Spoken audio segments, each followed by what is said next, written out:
ابھی حزب اللہ کی طرف سے بھی یہی مطالبہ کیا جا رہا ہے کہ چونکہ اسرائیل یہاں فوج لا کے باقاعدہ قانون بنا رہا ہے کہ یہاں کی فوج رہے گی، تعینات کی جائے گی، اسے قانونی قرار دیا جائے گا، اس لیے بھرپور مزاحمت کریں اور ان معاہدوں سے نکل جائیں۔ اب ان معاہدوں کے حوالے سے آپ کو پتہ ہے بڑی اس پہ کوشش کی گئی ہے، بڑی جان ماری گئی ہے، اور امریکہ اور ٹرمپ کے لیے ان معاہدوں کو، مذاکرات کو جاری رکھنا ہے۔ جنگ کے بعد سفارتی کامیابی کے دعوے بھی ہیں۔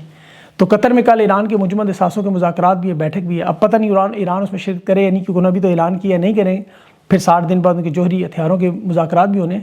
اب اس سارے عمل میں عرب ممالک بھی آپ کو پتہ ہے پھنسے ہوئے ہیں۔ عراق اور عرب امارات نے بھی ایران کے ساتھ اچھے تعلقات میں فلائٹس بھی شروع کی ہیں، اور اس میں بڑھ کر جو ایران میں جو سپریم لیڈر علی خامنہ ای ان کے نماز جنازہ کی تیاریاں بھی ہیں، اور اس میں بھی ایک بڑی اہم خبر ہے کہ اتنی بڑی تعداد میں عوام کی شرکت متوقع ہے کہ جو ان کی آخری رسومات ہیں وہ غیر معمولی انداز میں فضائی طور پر منعقد کرنے کی تجویز ہے، تاکہ ہجوم کو کم کریں اور سیکیورٹی کو بہتر کریں۔ انہیں 9 جولائی کو وہاں سپرد خاک کیا جائے گا، اور یہاں بہت بڑی تعداد میں لوگوں کی آمد کا معاملہ آپ کو پتہ ہے تشویشناک ہے کہ یہاں کوئی ایسی واردات بھی اسرائیل کر سکتے ہیں، حملہ بھی کر سکتے ہیں۔ اب دیکھنا یہ ہے کہ یہ کس طرف معاملات جائیں گے۔ پاکستان کے حالات کی طرف اگر آئیں تو سب سے پہلے تو آج پاکستان کی تاریخ جو فیلڈ مارشل ایوب خان کے دور کے قانون سے، بلکہ اس سے بھی پہلے دیکھیں تو برطانوی راج کا ایک کرمنل ٹرائبز ایکٹ 1871 تھا، جس میں پورے قبیلے اور برادری کو انگریز پیدائشی مجرم قرار دیتے، سرکاری رجسٹریشن کرتے تھے، نقل و حرکت بند کرتے تھے، باقاعدگی حاضری کا رجسٹر رکھتے تھے، صرف ذات پات کے نام پہ۔ وہ عام فوجداری قانون سمیت خاندان برادری سمیت اٹھا لیتے تھے۔ 1918 میں یہ قانون تھا، پھر 1969 میں باقاعدہ فیلڈ مارشل 1959 میں اس نے کمشنر اور ڈپٹی کمشنر کو اختیار دیا کہ کسی بھی شخص کو اس کے رویے، اس کے تعلقات کی بنا پر گنڈا قرار دے دیں، عدالت سے سزا یافتہ ہو نہ ہو، کالے پانی کی سزا دے دیں۔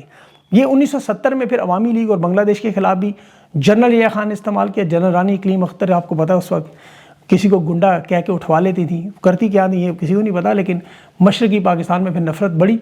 2026 میں مریم نواز ناجائز حکومت آپ کو پتہ ہے وزیر اعلیٰ بنی ہوئی، یہاں پنجاب میں انہوں نے habitual offender and anti social behaviour 2026 کے نام سے یہ قانون متعارف کروا دیں۔ ذرا غور سے سنیں کہ یہاں انٹیلیجنس کمیٹیوں کو وہ سفارش کریں گے کہ عدالت میں سزا ہو ثابت یا نہ ہو، بینک اکاؤنٹ منجمد کر دیں، جائیداد ضبط کر لیں، سوشل میڈیا اکاؤنٹس بند کر دیں، موبائل فون، لیپ ٹاپ سب کچھ لے لیں، پھر ان کے پیروں میں ایک کڑا ڈالیں، وہ الیکٹرانک بریسلٹ ٹائپ، اور انہیں نگرانی کریں۔ پنجاب اسمبلی میں یہاں ان کے جو جج سابق سیشن جج ہے خالد محمود رانجھا، اس نے پیش کیا، جج نے۔ اس میں جو رویے لکھے گئے ہیں جی کہ عوامی مقامات پر بدزبانی کرنا، تنگ کرنا سوشل میڈیا پر، غلط معلومات، یہ ان کے ذرا اندازہ کریں تنقید کس بات پہ ہے، ذرا اس کی تعریف دیکھیں۔ اور تعریف کرے گا کون؟ Intelligence committee. اس کے پاس یہ اختیار ہوگا کہ وہ خود فیصلہ کریں کہ کون سا عمل غیر سماجی ہے، کون سا نہیں۔ جس شخص کو پولیس 2-3 دفعہ مقدمات میں ملوث کرے، چالان پیش کرے، عدالت میں جرم ثابت ہو یا نہ ہو، اسے عادی مجرم قرار دے دیں۔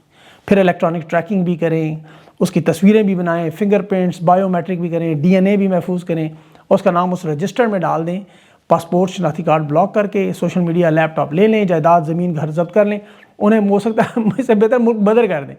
مطلب اندازہ کریں کہ چھوٹی مانڈ لے کے مطلب کس لیول کی یہ فستائیت ہے، آپ ذرا سوچیں۔ ایک انٹیلیجنس کمیٹی کرے گی، یہ ہے جنرل رانی کا پنجاب، اور یہ ملک میں مسلط کیے گئے لوگ۔ پہلے آئی جی پنجاب آپ کو یاد ہوگا جو اب DGFIA بن چکے، اس نے جو واردات 9 مئی کے بعد کی، یہ آئی جی آزاد کشمیر کے بارے میں دیکھیں۔ یہ خود صحافیوں کو اور سوشل میڈیا پہ جو لوگ رائے دے رہے ہیں، کشمیر کے حوالے سے بات کرتے ہیں، انہیں براہ راست فون کر کے دھمکیاں دیتے ہیں۔ ایک سے بڑھ کر ایک ذہنی مریض انہوں نے ان عہدوں پہ لگایا ہوا ہے کہ طاقت اور ظلم اور جبر کے ذریعے اس عوام کو ہارڈ ریاست کر کے بنائیں گے، ہارڈ ریاست۔ ابھی تک انہوں نے وہ پنجابی میں کہتے ہیں کیا کھٹا، کیا حاصل کیا۔ صرف آج کے دن کے معاملات دیکھیں، آج کے بلوچستان میں مستونگ اور خارانگ دونوں میں آپریشن کیے گئے، کہا جی 8 فتنۃ الہندوستان کے لوگوں نے مار دیے۔ انٹیلیجنس بیسڈ آپریشن تھا، دہشت گردوں کی اطلاع تھی، ISP آنے کا جی بڑے پیمانے پر ہتھیار بھی پکڑے گئے۔ شہباز شریف نے اور آصف زرداری نے شاباشیاں بھی دے دی۔ پھر خیبر پختونخوا میں بنو میں آپریشن ہوا، وہاں بھی 7 فتنۃ الہندوستان کے لوگ مارے گئے، اور وہاں بھی بڑے پیمانے پر ہتھیار۔ یہ وہی لگی بدی سٹوری جو آپ کو روز سنائی جاتی ہے۔ عالمی ادارے آرمڈ کنفلکٹ ایلوکیشن یونٹ کا ذرا ڈاٹا نکالیں کہ 2022 سے اب تک دہشت گردوں حملوں کی صرف تفصیل دیکھیں۔ 2022 میں 658 تھے، آج تقریباً 2200 کے قریب حملے ہو چکے، 2800 5 گنا اضافہ۔ 118 حملے یہ TTP کر چکی ہے اس وقت 2022 میں، اب 900 کے قریب ان کے حملے ہو چکے، 7 گنا اضافہ۔ خیبر پختونخوا بلوچستان ہر روز دہشت گردوں کے مرنے کی اطلاعات بھی ہیں، لیکن یہاں 3 سے 5 سیکورٹی اہلکار یا عام لوگ دہشت گردی ختم ہونے کا دور دور تک نام نہیں. عالمی رینکنگ میں پاکستان افریقہ کے ممالک سے بھی بدتر حالات میں ہے. اپنے ملک میں شہریوں کو اٹھا کے انہیں مارنا پیٹنا اغوا کرنا ایک فیشن بن گیا. ابھی 9 مئی 2023 میں تحریک انصاف کے جو لوگ اغوا کیے گئے ناحق قید میں، وہ رہا ہونے کے بعد اچانک فوت ہو جاتے ہیں. ابھی ایک ناحق کوٹ لکھپت میں قید الطاف حسین نامی 9 مئی کا اسیر جسے کوٹ لکھپت سے رہا کیا، نکلتے ہی دل کا دورہ پڑا، انتقال ہو گیا. یہ 12واں کارکن ہے تحریک انصاف کا جو رہائی کے بعد فوت ہوئے. یہ اتفاق نہیں ہے، یہ بڑے منظم انداز سے بے رحمانہ نظام کے ذریعے قتل کیے جا رہے ہیں. انہیں اس طرح کے حالات میں رکھا جاتا ہے، یہ بالکل قریب المرگ ہوں تو انہیں آزاد کر دیتے ہیں تاکہ باہر جا کے انتقال ہو، اس کا الزام ریاستی اداروں پہ نہ آئے. لیکن سب جانتے ہیں ان کے ساتھ جیلوں میں کیا سلوک ہو رہا ہے. اور یہ وہ یزید کا ٹولہ انہوں نے مسلط کیا ہوا ہے جو اس انداز میں اذیتیں دیتے ہیں، اس انداز میں تکلیف دیتے ہیں، ایسا ماحول بناتے ہیں کہ ذہنی جسمانی حالت بگڑتی ہے. لیکن جب ظلم اس حد تک آپ کو پتہ ہے بڑھ جائے نا کہ جیسے ہم وہ کتابوں میں یا پی ٹی وی کے خبرنامے میں مقبوضہ کشمیر کا سنا کرتے تھے، آپ کو یاد ہوں گی ساری خبریں، پتہ نہیں آپ کو یاد ہے نہیں، مجھے سب یاد ہے. آج آزاد کشمیر اور جموں کشمیر کا فرق دیکھیں ذرا. 78 سال ہم اسے شاہراہ کہتے رہے اور بھارت کے پاس جو حصہ اسے مقبوضہ کشمیر کہتے رہے، اپنے والے حصے کو آزاد کشمیر. 27 جولائی کو یہاں الیکشن ہے. اب حالات یہ ہیں کہ لوگ اس قدر نفرت کر رہے ہیں ان کے مظالم کی وجہ سے کہ راولہ کوٹ میں 20 دنوں سے لوگ بیٹھے ہوئے ہیں، عوام میں اتنے غصے میں اور بفری ہوئی ہے، میدان بھی نہیں چھوڑ رہی، احتجاج بھی ختم نہیں کری، اور 12 نشستوں کا معاملہ ہے. اب وہاں 27 جولائی کو آزاد کشمیر کی 5 نشستیں ہیں، اس کے لیے کاغذات جمع کروانے ہیں. وہاں کسی امیدوار کی جرت نہیں ہو رہی کہ وہ کاغذات جمع کروائے، اور الیکشن کمیشن کی جرت نہیں کہ وہاں الیکشن میں ان کے کاغذات لے. انہوں نے وہ اٹھا کے پورا پونچھ ہاؤس پنڈی لے آئے کہ یہاں آ کے کاغذات جمع کرائیں. یہ وہاں کے مقامی لوگوں کا حال ہے. 12 نشستیں تو مہاجرین جائیں گے نا وہاں، تو ذرا سوچیں حالات کس لیول میں ہیں. یہاں ان کا ظلم و ستم کی ویڈیوز اب دیکھ رہے ہیں، کبھی پیٹرول پمپ لوٹ رہے ہیں، کبھی دکانیں لوٹ رہے ہیں، کبھی لوگوں کو اغوا کر رہے ہیں اٹھا رہے ہیں، کبھی خوراک ادویات کے ٹرک لوٹ رہے ہیں، ان کا پانی تک بند کر رہے ہیں، انٹرنیٹ تو مکمل طور پہ بند ہے. ابھی وادی نیلم کی وہ ویڈیوز دیکھی میں نے، راستے لوگ بند کر رہے ہیں جہاں سے پاک فوج داخل ہو رہی. یہ کتنا افسوسناک مرحلہ ہے، اور اسے ہم آزاد کشمیر کہتے ہیں. اب دوسری طرف ذرا مقبوضہ کشمیر جائیں. سری نگر کتابوں میں مقبوضہ کشمیر تھا ہمیشہ. ضلع کشتواڑ ہے، وہاں ایک واقعہ ہوا، بھارتی فوج اور وہاں کی جو پولیس ہے ان کی انڈیا کی ایک فوجی گاڑی ضبط کر کے لے گئے. بھارت کی فوج راشٹریہ رائفلز ہے وہاں، اس کا کمانڈر افسر کرنل ادون گاندھی اپنے چند میجر صوبیدار اور 40 فوجی لے کے وہاں ایتھولی میں پہنچ گیا، کشتواڑ کے پولیس اسٹیشن میں. کچھ کی وردیاں پھاڑی، کچھ کو تھپڑ مارے، D S P S H O وغیرہ کو، اور سرکاری املاک کو نقصان اور اقدام قتل کا اگلوں نے مقدمہ اپنی بھارتی فوج پہ ڈال دیا. اور بھارتی فوج نے کہا ہم اس پہ بالکل تعاون کریں گے تحقیقات میں، کہ یہ اسلحہ لے کے وہاں پولیس کو مارنے کیوں گئی. پولیس نے ایف آئی آر کاٹی ہے فوج پہ. یہ ہے بھارت کی سائڈ کے کشمیر کے. اور پاکستان کی سائڈ کے کشمیر کے حالات، مودی نے بالکل یزیدیت کی ہے، پانی پاکستان کا بند کیا ہوا ہے، لیکن یہاں جو کشمیریوں کے ساتھ خود سلوک کیا جا رہا ہے آپ اندازہ کریں. لیکن دیکھیں دنیا کے جس ملک میں اس طرح کے مظالم ہیں، جہاں بدترین معاشی حالات ہیں، بدترین سیاسی حالات ہیں، عدم استحکام ہے، دہشت گردی ہے، امن و امان نہیں ہے، یا فوج کا قبضہ ہے، آمریت ہے، ڈکٹیٹرشپ ہے، 200 سے زیادہ ممالک کے لسٹ نکالے، وہ آخری نمبروں پہ ہی ہوں گے. یہاں ڈاکٹر مہرنگ بلوچ کو بھی عمر قید سزا سنائی دی انہوں نے، باقی خواتین کو ظلم کیا یا گنڈا قانون لگایا پنجاب میں، یا سی ٹی ڈی کا تو بے گناہ. ابھی دیکھیں سرگودا میں، بلکہ آپ کو پتہ ہے جو منتہا کیس ہے اس میں انکشاف ہوا، جو زیر حراست لڑکا انہوں نے مارا اس کا ڈی این اے اس مقتولہ سے میچ ہی نہیں ہوا، سی ٹی ڈی نے اسے پہلے ہی مار دیا. تو ان ممالک کا حال وہی ہے جو صومالیہ کا، صومالیہ افریقہ کا پاکستان اسے کہتے ہیں. اس حد تک وہاں سیاسی عدم استحکام ہے، معیشت تباہ ہے، انارکی ہے، کیونکہ ایک ڈکٹیٹر صدر شیخ حسن محمود وہاں اقتدار پہ قبضہ کر کے بیٹھا ہے.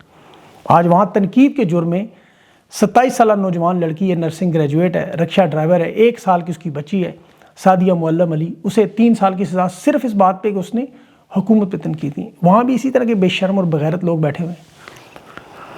بہرحال آگے چلتے ہیں. سوشل میڈیا پہ ابھی خان کی ایک تصویر، عمران خان کی ایک تصویر بہت زیادہ وائرل ہوئی ہے، جس میں وہ نیلے رنگ کی قمیض میں، ہاتھوں میں ان کے ہتھکڑیاں لگی ہوئی، مسکرا رہے ہیں، اور مختلف اکاؤنٹس پہ بے تحاشا اکاؤنٹ چل رہی ہے. تصویر اصلی ہے نقلی اس پہ شروع ہے. جیل رپورٹنگ کرنے والے جو صحافی ہیں جن معاملات کی کوریج کرتے رہے، اپنی آنکھوں سے دیکھتے رہے.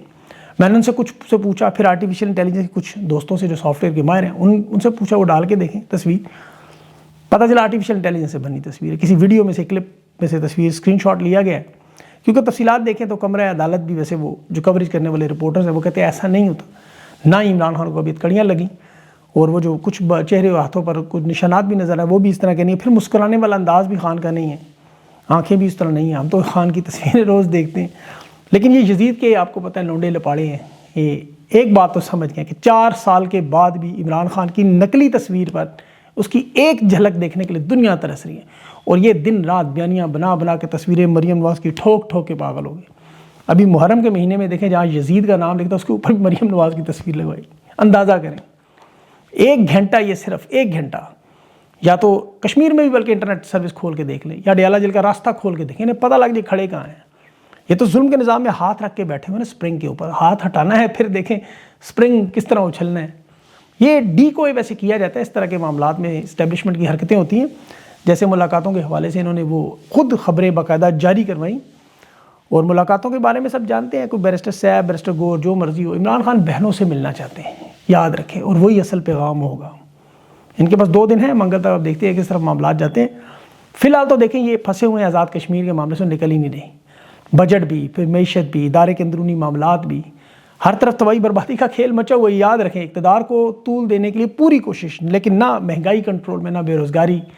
یہ پیٹرولیم مصنوعات پہ دیکھیں، 12 مہینوں کا ٹارگٹ 11 مہینوں میں پورا کر کے بھی عوام کو اوپر نیچے سے ایسے گنے کی طرح نچوڑ کے بھی 140 روپے لیٹر لیوی نے لگائی، 140 روپے۔ خود 250 کا پیٹرول اپنے جہازوں کے لیے وہ لے رہے ہیں اس میں جیٹ آئل، لیکن یہاں 100 روپے لیٹر آئل مارکیٹنگ کمپنیوں کو دے رہے ہیں۔ جیٹ فیول میں 7 روپے انہوں نے کام کیا، 231 کا کیا، اور موٹر سائیکل پہ 300 کا۔ اس کے باوجود حالات یہ ہیں کہ جو پاکستان کے علاوہ دنیا کے کسی ملک میں یہ تباہی بربادی نہیں ہے۔ اللہ انہیں غارت کرے جو انہوں نے ہنستے بستے ملک کا کیا حشر نشر کر دیا۔